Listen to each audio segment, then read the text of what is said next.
자, 여러분 안녕하세요. 컴퓨터 활용 능력 2급 실기 수업의 유동균 강사입니다. 우선 필기시험에 합격하신 것을 환영하고요. 이 실기시험은 직접 컴퓨터상에서 작업을 하는 형태로 치루어지게 되겠습니다. 그러나 필기시험과 마찬가지로 전혀 엑셀을 모르시는 분이라 하더라도 그냥 강의에서 진행하는 대로만 같이 따라와 주시게 되면 어떠한 초보자 분이라도 안전하게 합격을 하실 수가 있겠습니다. 저의 강의는 이미 컴활 분야에선 유명하고 합격 수기도 많이 나오고 있는 검증된 강의입니다.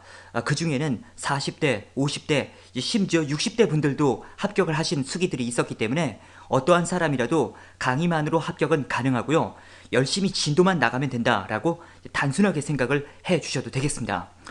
필기시험에서도 그랬지만 저의 강의에는 컴활 분야에 확실한 정보력이 있고요. 또한 각 개인에 맞춰서 학습량과 방향이 결정되는 개인별 맞춤형 수업 시스템으로 구성이 되어 있어서 빠른 합격도 가능하고 완전 초보자를 자처하는 분들에게도 실력 향상이 될 때까지 계속 잡아드리는 수업 구조가 되겠습니다. 자, 그럼 지금부터 실기시험의 형태와 공부 방법, 그리고 보통 얼마나 공부해야 되는지 등에 대해서 자세히 안내 드리도록 하겠습니다.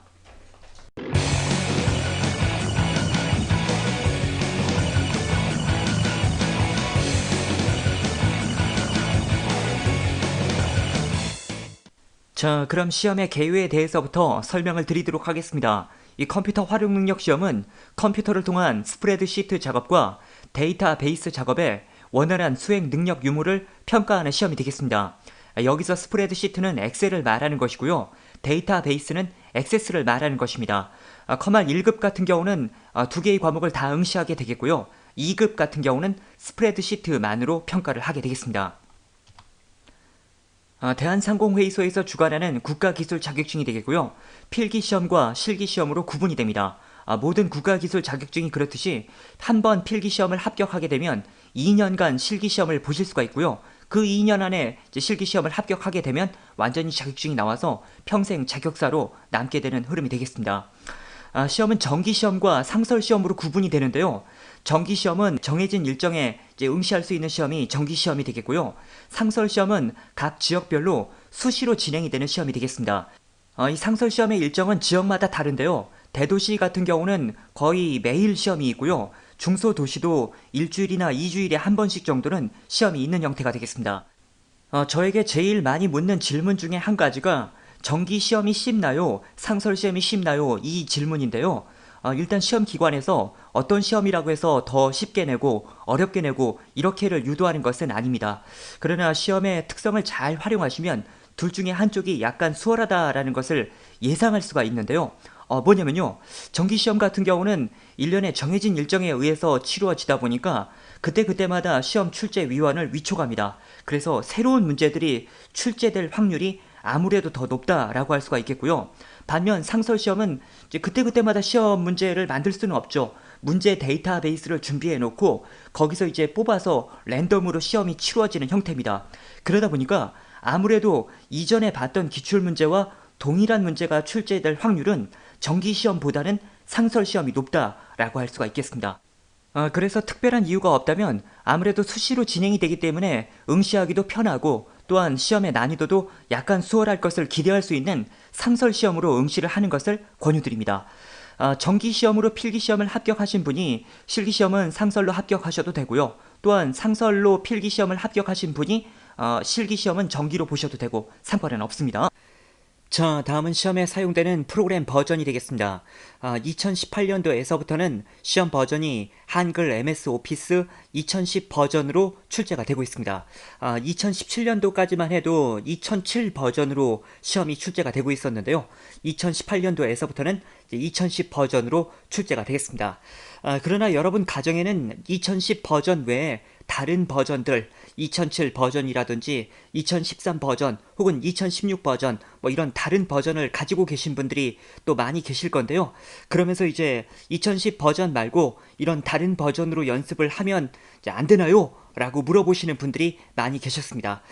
우선 이 2007 버전과 2010 버전은 메뉴가 거의 비슷합니다. 그렇기 때문에 혹시 2007 버전을 가정에서 사용하시는 분들은 이 버전으로 연습을 하셔도 상관이 없습니다.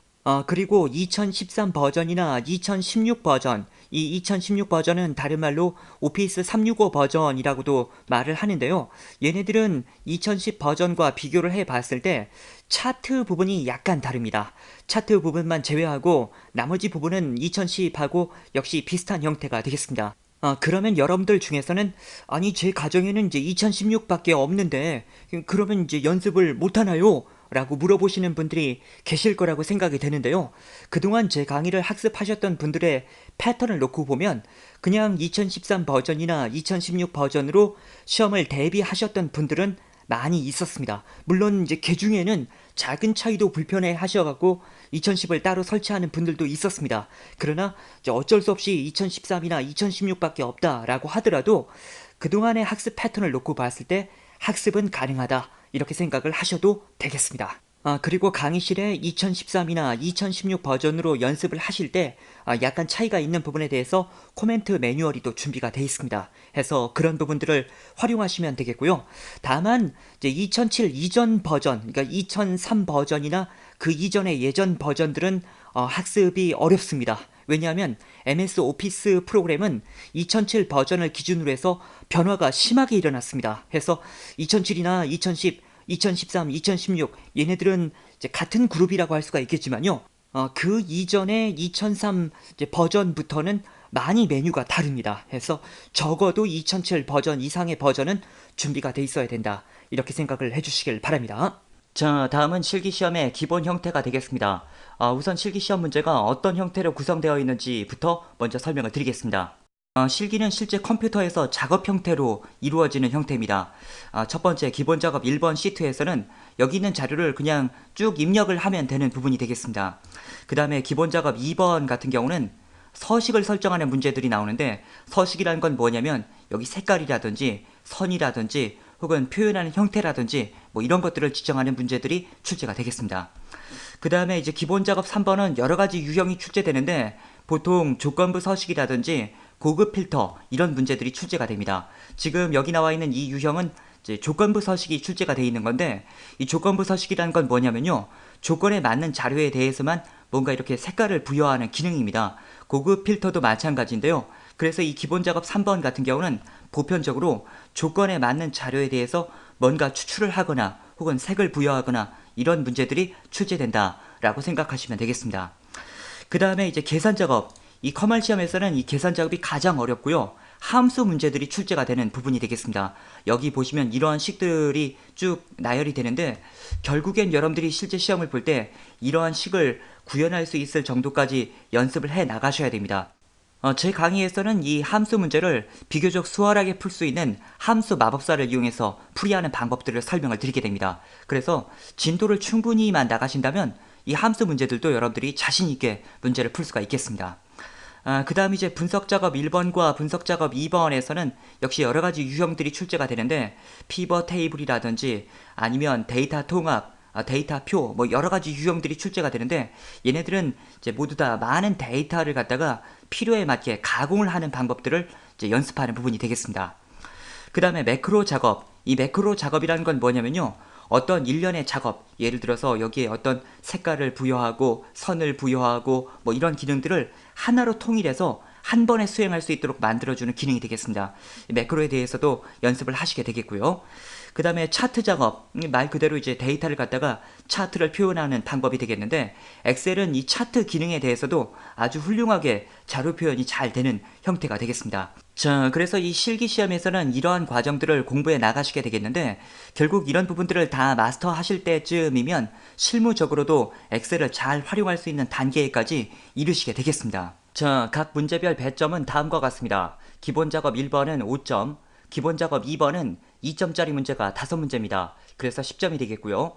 기본 작업 3번은 5점, 계산 작업은 8점짜리 5문제가 되겠습니다. 그래서 40점이 되겠습니다. 분석 작업은 10점짜리 2문제 해서 20점이 되겠고요. 기타 작업, 매크로 작업은 5점짜리 2문제 10점, 기타 작업 2번 차트 문제는 2점짜리 5문제 해서 10점, 총 100점 만점에서 70점 이상을 맞으시면 합격이 되겠습니다. 지금 여기 있는 이 문제 배점표에서 부분 점수가 있는 부분은 이 기본 작업 1번밖에 없습니다. 여기 이 5점짜리 문제에 대해서는 각 셀별로 0.25점씩 이제 채점이 되겠고요. 그 외 나머지 파트에 대해서는 부분 점수가 없습니다. 예를 들어서 10점짜리 문제에서 뭔가 하나 간단한 기능을 놓쳤다라고 하더라도 그 10점은 다 감점이 되는 형태가 되겠습니다. 자, 다음은 보통 얼마나 공부해야 되나요? 이제 각 사람마다 학습을 해야 되는 양과 학습 시간은 다르긴 합니다. 그러나 그동안 합격하셨던 분들의 보편적인 추이를 제가 분석을 해보면 이 커말 2급 실기시험에 투자를 하는 시간은 대략 한 20에서 30시간 정도 투자하시면 합격하시는 분들이 많았습니다. 저희 사이트에 이제 단기 과정과 정규 과정에 강실 상단에 가보시면 일주 완성 계획표가 준비가 되어 있는데요. 그 일주 완성 계획표만 마치면 시험을 합격하시는 분들이 많았기 때문에 학습을 시작하시는 분들은 이제 이 계획표를 기준으로 해서 학습을 진행하시면 좋습니다. 참고로 이제 저희 사이트에는 이제 단기 과정과 정규 과정이 있는데 커말 2급 실기 과정은 이제 단기 과정과 정규 과정이 같은 과정입니다. 그래서 이제 단기로 수강하셔도 같고 정규로 수강을 하셔도 같습니다. 이 부분은 이제 앞부분에 필기 때문에 나누어져 있는 부분이고요. 필기는 이제 단기하고 정규가 다릅니다. 하지만 실기는 동일 과정이기 때문에 어떤 과정을 수강하건 상관이 없다. 이렇게 생각하시면 되겠습니다. 자, 다음은 본 강의의 기본 구성. 우선 첫 번째 1단계에서는 출제 유형 분석 파트가 되겠습니다. 이 파트는 여러분들이 아직 엑셀의 기능은 물론이고 시험의 요구사항들에 대해서 잘 모르시기 때문에 그냥 무작정 강의를 들으면서 엑셀로 따라해보는 파트가 되겠습니다. 그러면서 전체적인 감을 익혀가시면 되겠고요. 그런 다음 2단계 실력 다지기에서부터는 여러분들이 문제를 먼저 풀어보시고요. 정답 파일이나 해설지로 채점을 하고 틀린 부분, 모르는 부분에 대해서만 강의를 통해서 학습을 해주시면 되겠습니다. 이 실기시험들은 연습에서도 혼자 스스로 풀 수가 있어야 실전도 원활하게 풀이가 되기 때문에 이러한 진행이 필요한 것이다 라고 판단을 해주시면 되겠습니다. 그런 다음 이제 3단계 특강 파트가 되겠습니다. 이 특강 파트는 최신 상설 복원 풀이들이 올려지고 있는 파트가 되겠는데요. 실제 시험에 나오는 유형들 중에서 특이 유형들이 바로 이 파트에 모여지고 있기 때문에 시험 전에 이 부분의 점검도 반드시 필요한 부분이 되겠습니다. 마지막으로는 4단계 보너스 문제 풀이가 되겠는데 이 파트에서는 함수 문제 풀이 위주로 준비가 되어 있습니다. 이 커말 시험에서 가장 어려운 부분은 이제 계산 작업, 즉 함수 문제 풀이라고 할 수가 있겠는데요. 바로 이 파트에서는 그러한 함수 풀이가 원활하지 않으신 분들을 위해서 추가적으로 비치가 되어 있는 파트가 되겠습니다. 다만 이제 강실의 구성은 이러하지만 실제로 시험 대비는 이 내용들을 모두 학습하셔야 되는 분들은 많지 않습니다. 바로 다음 강의인 초단기 학습표를 기준으로 해서 학습을 하시는 분들이 대부분이 되겠고요. 그 초단기 학습표는 1단계와 3단계 위주로 구성이 되어 있습니다. 그래서 학습은 우선 초단기 학습표를 기준으로 해서 진행을 하시고요. 그런 다음 그래도 뭔가가 더 필요하다라고 하시는 분들은 이제 2단계나 4단계를 추가적으로 학습하면 된다라고 판단을 하시면 되겠습니다. 자, 다음은 본 강의의 장점. 컴퓨터 활용 능력 인터넷 강의 분야에 선호도 1위에 검증된 강의입니다. 각종 카페나 커뮤니티에서 커말 하면 제 이름이 많이 나오고 있고요. 또한 저희 사이트의 상단에는 이 시장조사 기관에서 컴퓨터 활용 능력 인강 분야에 선호도 1위에 검증표가 나와 있습니다. 빠른 최신 유형 상설 복원풀이의 제공. 이 커말 시험에서는 상설 복원풀이도 중요합니다. 앞서 말씀을 드린 것처럼 특강란에 바로 이 정보들이 모여 있는데요. 여러분께 이 상설 복원풀이가 어떻게 만들어지는 것인지를 간단히 말씀을 좀 드리겠습니다. 전국에 있는 수강생 분들이 시험을 보시고 뭔가 새로운 내용이나 특이한 내용이 나오게 되면 저희 사이트의 게시판에 이러이러한 내용이 나왔는데 이거 어떻게 하는 건가요? 라는 식으로 질문을 올려주시게 됩니다. 저희는 그런 정보들을 모아서 이제 풀이를 올려드리고 강의를 제공해드리는 형태를 가지고 있습니다. 바로 이 상설 복원 풀이는 이런 시험을 보신 분들의 의견들을 모아서 만들어진 풀이가 되겠습니다. 지금은 이제 저희 회사 말고도 다른 회사들도 이 상설 복원 풀이를 어느 정도는 제공을 하고 있습니다. 그러나 앞서 말씀을 드린 것처럼 저희 사이트가 이제 커말 강의 분야에서는 선호도가 1위이기 때문에 수강생 분들이 많습니다. 그러다 보니까 바로 이런 상설 복원 풀이에 대한 정보력도 확실하게 제공을 해드린다 이렇게 생각을 하시면 되겠습니다. 함수 문제 차별화된 풀이법으로 50% 정도 노력 절감.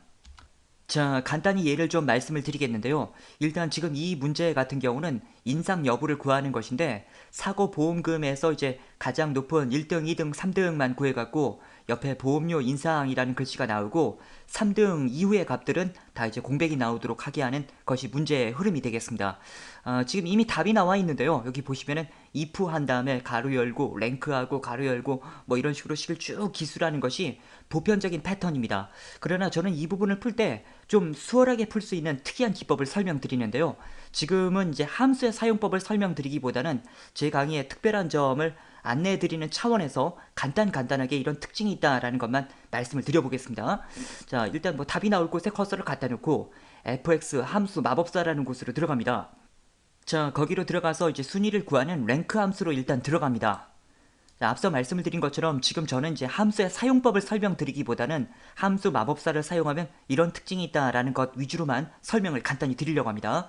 이 랭크 함수 같은 경우는 첫 번째는 이제 사고 보험금 체크하면 되고 두 번째는 이제 전체의 범위를 지정하는 거예요. 그리고 이 범위는 움직이면 안 돼서 F4번도 눌러야 되고 이런 처리 과정이 있습니다. 아무튼 뭐 이렇게 해서 문법에 맞게 옵션을 넣어주게 되면 순위가 구해지게 됩니다. 그런 다음 이 순위 값을 오른쪽 버튼 눌러갖고 잘라내기를 합니다. 다시 fx로 또 들어가서 이번엔 조건에 맞으면 보험료 인상을 출력하고 맞지 않으면 공백을 출력할 수 있는 if 함수로 들어갑니다. 그래서 바로 여기 첫 번째 란에다가 조건을 기술하면 되는 건데 그 조건이라는 건 뭐냐면 아까 만들었던 순위가 1등부터 3등 사이에 있다면 이게 조건이거든요. 컨트롤 V 붙여넣기를 해서 아까 잘라낸 랭크의 값을 붙여넣기를 합니다. 그래갖고 이게 1등, 2등, 3등이라면 해야 되는데 그거는 작거나 같다 3 이렇게 하면 1등, 2등, 3등에 포함이 되겠죠. 그런 사람은 이제 보험료 인상이 나오고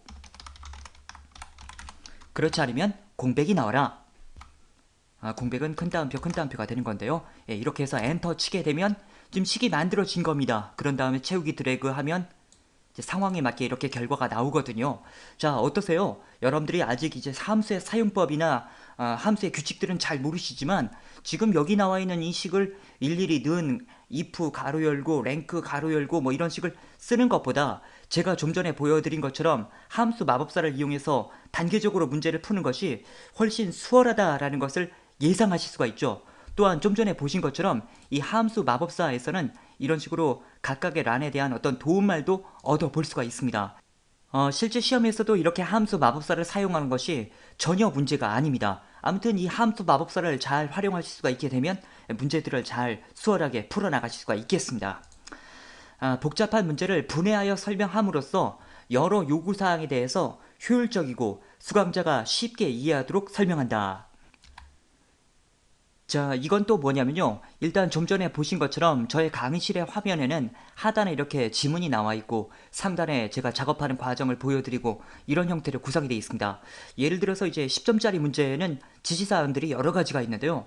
그 지시사항을 한 번에 쭉 다 읽은 다음에 문제를 풀어나가면 어떤 지시에 따라 어떤 부분을 처리하는지 명확하게 이해하기가 조금 어렵죠. 저는 강의를 진행할 때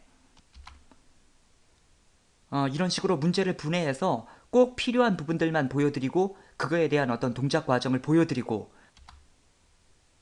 다음 지문 보여드리고 또 그거에 대한 동작 과정을 보여드리고 이런 형태로 구성이 되어 있습니다. 그러면 여러분들은 결국 이제 복잡한 문제가 나오더라도 이제 조금씩 분해해서 이해를 하는 격이 되기 때문에 학습하기에도 수월하고 또 직접적으로 이런 지문이 나왔을 때 어떤 처리를 한다는 것을 매칭하실 수가 있습니다. 게시판을 통한 질문 답변 서비스. 이 인터넷 강의를 수강을 할까 말까 고민하시는 분들이 가장 많이 고민하는 것 중에 한 가지가 학습하다가 뭔가 궁금한 거 있으면은 이제 질문하기가 어렵잖아요. 이런 질문인데요.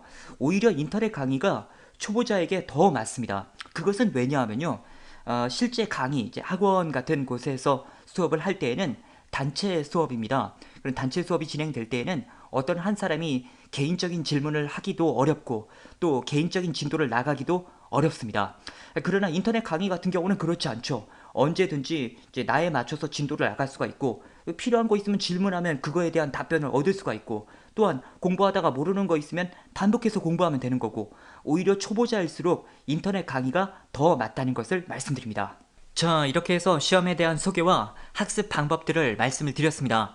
기타 더 자세한 내용들은 강의를 진행하면서 계속 말씀드리도록 하겠습니다. 앞서 시험 소개에서 저는 어떠한 사람이라도 합격은 가능하다라고 안내를 드렸습니다.